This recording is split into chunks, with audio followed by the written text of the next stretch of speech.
नमस्कार शेतकरी बंधूंनो, मी अनिल माडिक कृषी सेवा या चॅनलवर आपलं सर्वांचं स्वागत करीत आहे. आता बरेच दिवस झालं व्हिडिओ टाकला नव्हता. आज 15 ऑगस्ट आपला 79वा स्वातंत्र्य दिन.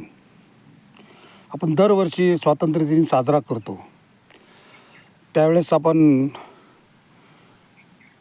आपले जे स्वातंत्र्य सैनिक होते, राज्यकर्ते होते, की ज्यांनी आपल्या प्राणाची आहुती दिली, संपूर्ण आयुष्य स्वातंत्र्य मिळवण्यासाठी घालवलं, अशा लोकांना ची आपण आठवण ही ठेवली पाहिजे.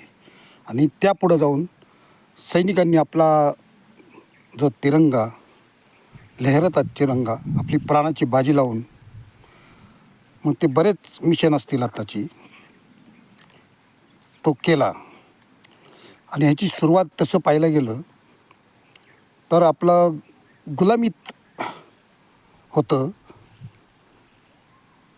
पण शिवरायांनी अशा मरगळलेल्या मनाला एक स्फूर्ती दिली आणि एक स्वराज्य कल्पना जी त्यांच्या मातोश्रींच्या, राजमाता जिजाऊंच्या मनात होती, ती मावळ्यांच्या सहकार्याने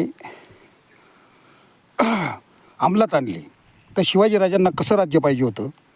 न्याय, सत्य आणि कुणावरही अत्याचार झाला नाही पाहिजे, त्यासाठी न्यायव्यवस्था कडक करायची. तर राजनीती शिवरायांनी अशी अंमलात त्यांना राज्य तयार करायचं होतं. तर त्यांचा पहिलाच मला प्रसंग आठवतो, ज्यावेळेस अल्पवयीन मुलीवर रांजेच्या पाटलांनी अत्याचार केला. शिवरायांनी त्याला पकडून आणायला सांगितलं आणि त्याचा चौरंग केला. तर बरेचसे राज्यकर्ते शिवरायांचं नाव घेऊन राजकारण करतात, पण त्यांनी त्यांचे जे गुण आहेत ते थोडेसे आचरणात आणले पाहिजेत असं मला वाटतं. कारण आता दिवसेंदिवस बलात्कार वाढत आहेत, काय वाढत आहेत. आता काही कार्यकर्ते तर स्वतः काहीतरी करतात, वरच्या राज्यकर्त्यांना फोन करतात, तिथल्या तिथं मिटवतात. पण असं झालं नाही पाहिजे. शिवरायांचीच न्यायव्यवस्था आता आली पाहिजे, आता गरज आहे खरं. आणि आपल्यालासुद्धा आज शिवरायांमुळे प्रत्येक देवळावर कळस आहे आणि दारात आपली तुळस आहे, हे लक्षात ठेवा. आता ज्यावेळेस आता मी आज बघा पाणी सोडलं आहे, सगळं स्वातंत्र्य आपल्याला.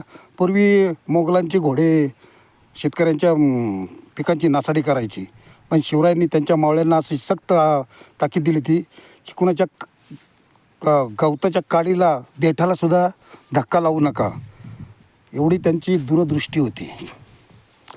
तर मला एवढंच सांगायचं आहे की आपण आपल्या पूर्वीच्या ज्यांनी स्वातंत्र्यासाठी आपलं म्हणजे घरावर तुळशीपत्र ठेवून